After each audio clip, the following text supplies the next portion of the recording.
Hey guys, welcome to my channel. I'm Samantha and I am here to go over my January wrap up. I'm going to try to incorporate all my stats this time around, like for the new year. I have brand new shiny book tracker spreadsheet that I got from Allie with Hardback Hoarder. So I'm going to be looking at my notes here for the books that I have and my thoughts down here, and I'll be looking at my computer with my spreadsheet open. That way I can go over the stats. And I'm going to go ahead and start with the stats first.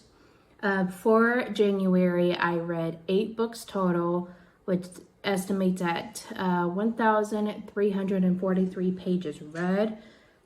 Hours listened, 17 and a half, which is this is just estimate.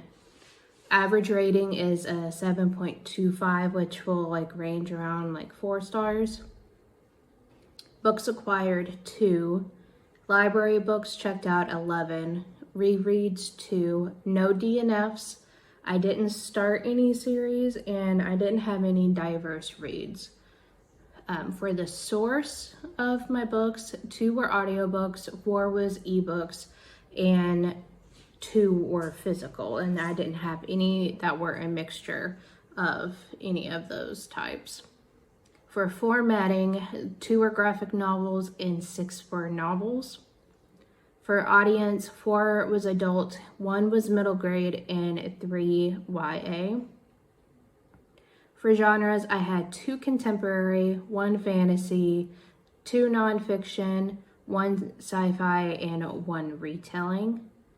And for my ratings, I had 3 7.3s, which are 4 stars, 8.61, which is 4.5 stars, 5.9, I had 1, 8.4, 1, 8.3, 1, and 7.4, 1.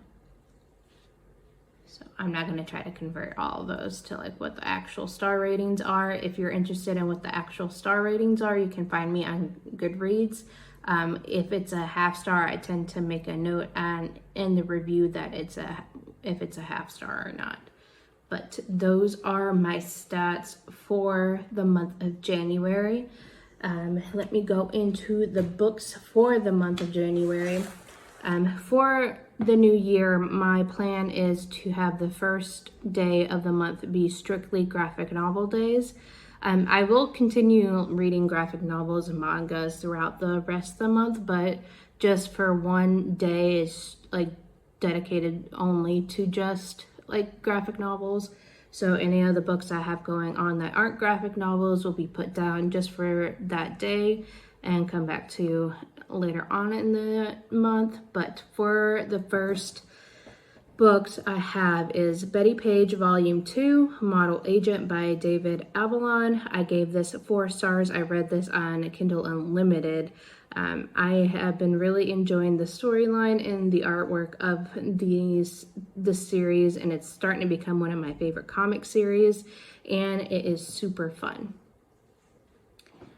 Number 2 is Aquacorn by Kay O'Neill. This was a 4.5 star read. The artwork for her books are always super beautiful, and it has such an inspiring story about trying to clean up the ocean and keep the ocean life habitable, to keep any damage for corals and the habitats for those fish in the sea as well.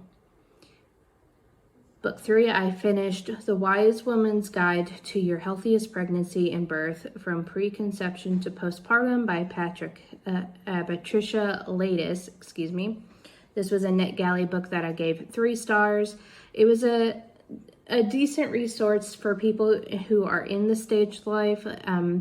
Like myself, I am kind of in that preconception phase where I'm just trying to get myself healthy enough in order to carry a baby. But it's got some pretty good information. It did get a little dry in some spots, so it did take me a while to actually finish this. I think I started it back in maybe November or December. I can't quite remember.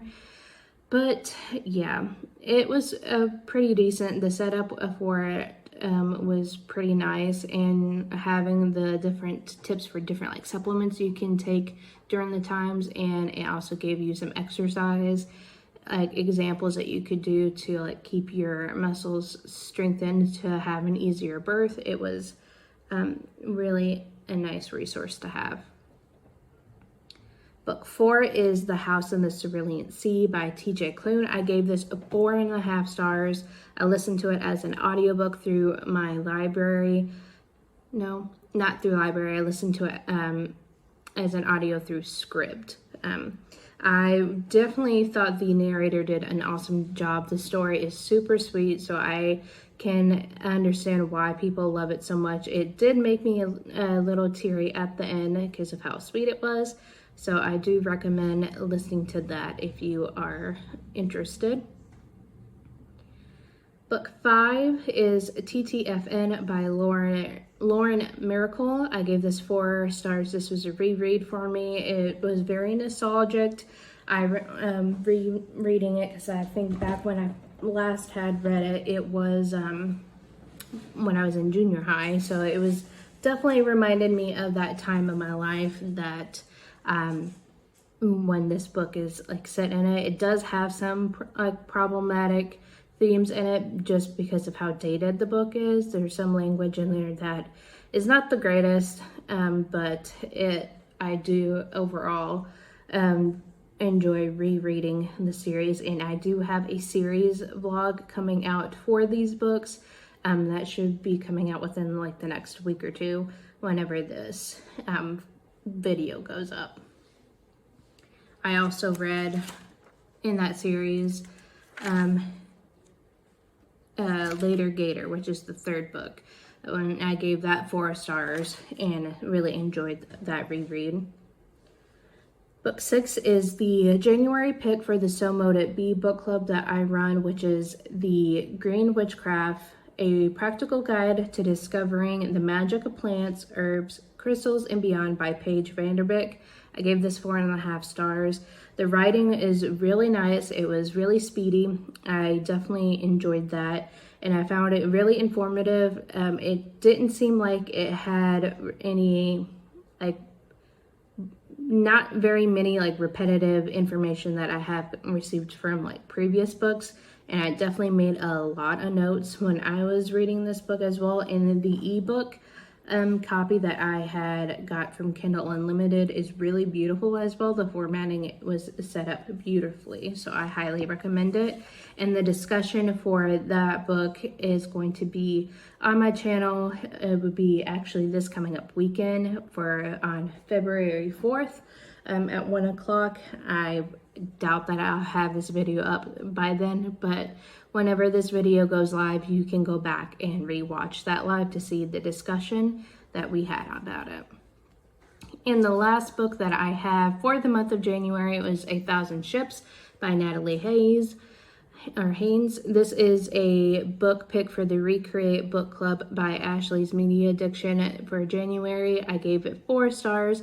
It did take me a while to get into the swing of it with the different point of views, because when it comes to that, if there's so many point of views, I tend to get lost pretty quickly, and I'm not a big fan of multiple point of views. But after a while, I really did enjoy this, and I loved hearing the different stories from the women's point of view.